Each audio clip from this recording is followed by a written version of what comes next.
भैया जी, आप हर जगह बाई रोड ही कहे जाते हैं। दरअसल किसी और की चलवाई पे हमको भरोसा होता है नहीं।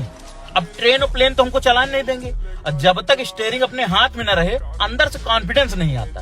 अब आप बाई रोड जा रहे हैं, भूख लगी, चाय से ब्रेक मारी, दाहिने हाथ पे ढापा, एकदम बढ़िया खाना। थोड़ा और आगे गए, चाय का मन हुआ, फिर गाड़ी रोक ली, कुल्हड़ वाली बढ़िया इलायची वाली गरम गरम चाय। अब ट्रेन में वही मुतही चाय देते हैं, डिप डिप करके बनानी पड़ती है। ये सब हमको सिस्टम समझ में आता है नहीं, इसीलिए हर जगह बाई रोड ही ट्रेवल कर